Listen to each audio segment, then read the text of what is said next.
জাতীয় সংসদ সার্বভৌম, এমপিরা সার্বভৌম নয়, কিন্তু তারা সার্বভৌম প্রতীকের প্রতিনিধি। অন্তর্বর্তী সরকার একটা অধ্যাদেশ জারি করার সরকার, বিধান অ্যাব্রোগেটেড হবে জেনেই তো 106 এ যাওয়া হয়েছে, আর কোনো উপায় না আপনি আদারওয়াইজ দিল্লিতে গিয়ে শেখ হাসিনা দস্তখত নিয়েই তো এই সমস্ত করতে হতো। জুলাই জাতীয় সনদের প্রতি আমরা শতভাগ অঙ্গীকারাবদ্ধ। এটা রাজনৈতিক সমঝোতার দলিল, আমরা স্বাক্ষর করেছি। বরং যারা সমালোচনা করছে তারা স্বাক্ষর করেছে এই গত কয়েকদিন আগে। 133টি অধ্যাদেশ প্রণয়ন করা হয়েছে। পারলে বিগত অন্তর্বর্তীকালীন সরকার শেষ দিনের শেষ মুহূর্তেও একটা অধ্যাদেশ জারি করার জন্য প্রস্তাব দিয়েছিল। এই সরকার ছিল অন্তর্বর্তী সরকার, একটা অধ্যাদেশ জারি করার সরকার। 133টা অধ্যাদেশ জারি করেছে। সংবিধানে বাধ্যবাধকতা আছে, যেদিন জাতীয় সংসদ বসবে ইনশাআল্লাহ আগামী 12 তারিখে প্রথম সেশনেই আমরা সাংবিধানিকভাবে এই 133টি অধ্যাদেশ উপস্থাপন করতে বাধ্য। কিন্তু সেই 133টি অধ্যাদেশের কোনটা কিভাবে গৃহীত হবে, কোনটা রেটিফিকেশন কিভাবে হবে, কোনটা সংশোধনী সহ হবে কিনা, কোনটা ল্যাপস হয়ে যাবে, কোনটা অ্যাজ ইট ইজ অ্যাপ্রুভ করা হবে, সেটা জাতীয় সংসদের ইখতিয়ার, সেটা তখন দেখা যাবে। কিন্তু আপনারা সবাই জানেন ওর বাইরে আরো একটি আদেশ জারি করা হয়েছে। সেই আদেশটার নাম হলো জুলাই জাতীয় সনদ উইদিন ব্র্যাকেট সংবিধান সংস্কার বাস্তবায়ন আদেশ। ইহা কি মেসকুলিন না ফেমিলিন নাকি কমন জেন্ডার আমি জানি না। আমি বলেছিলাম আমরা এই সমস্ত আরোপিত ইম্পোজড জবরদস্তি কোনো আদেশের বলে সার্বভৌম জাতীয় সংসদের কোনো ক্ষমতা খর্ব হতে দেব না। কারণ জাতীয় সংসদের যে নির্বাচন সেটা সাংবিধানিক নির্বাচন। প্রধান নির্বাচন কমিশনার এবং অন্যান্য নির্বাচন কমিশনদের নির্বাচন কমিশনের এখতিয়ার হলো দুটা, একটা রাষ্ট্রপতির নির্বাচন, একটা জাতীয় সংসদের নির্বাচন। সুতরাং সাংবিধানিকভাবে সেই নির্বাচন অনুষ্ঠিত হয়েছে। সেই নির্বাচনে আর্টিকেল 7 অনুসারে যে জনগণের, যে রাষ্ট্রের সমস্ত ক্ষমতার মালিক সেই জনগণ, সার্বভৌম ক্ষমতা তাদেরকে তাদের ম্যান্ডেটের মাধ্যমে নির্বাচিত করেছে। জাতীয় সংসদ সার্বভৌম, এমপিরা সার্বভৌম নয়, কিন্তু তারা সার্বভৌম প্রতীকের প্রতিনিধি।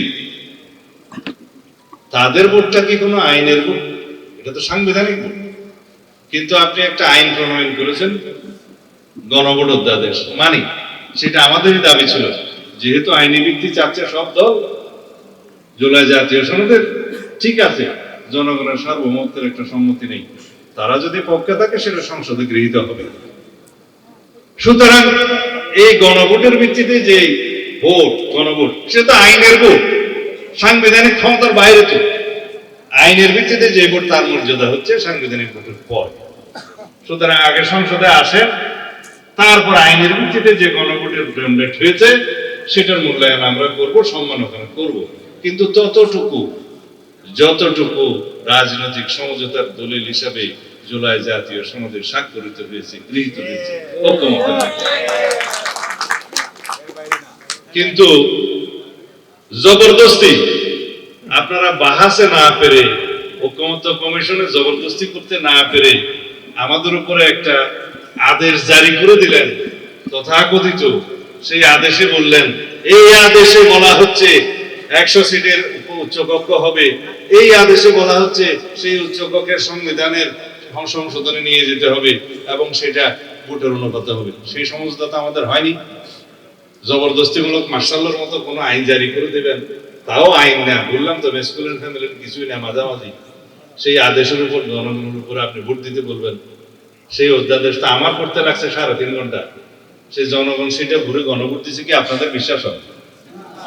কিন্তু তারা বলছে জনগণ রায় দিয়েছে, এখন এটা বাস্তবায়ন করতে হবে।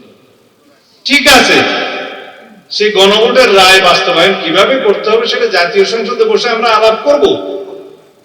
তার ভিত্তিতে আমরা সংবিধান সংশোধন করব।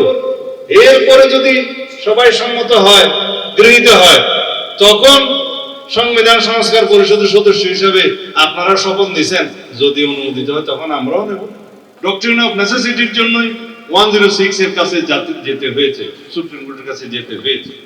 এখন কেউ কেউ বলে যে 106 অনুসারে সরকার তো গঠিত হয়েছে, কিন্তু সংবিধানের অনেক কিছু, অনেক বিধান নাকি অ্যাব্রোগেটেড হয়েছে। সংবিধানের অনেক বিধান অ্যাব্রোগেটেড হবে জেনেই তো 106 যাওয়া হয়েছে, আর কোনো উপায় না পেয়ে। আদারওয়াইজ দিল্লিতে গিয়ে শেখ হাসিনা দস্তখত নিয়েই তো এই সমস্ত করতে হতো। খবরের কাগজ, নিখাদ, নির্ভীক, নিরপেক্ষ।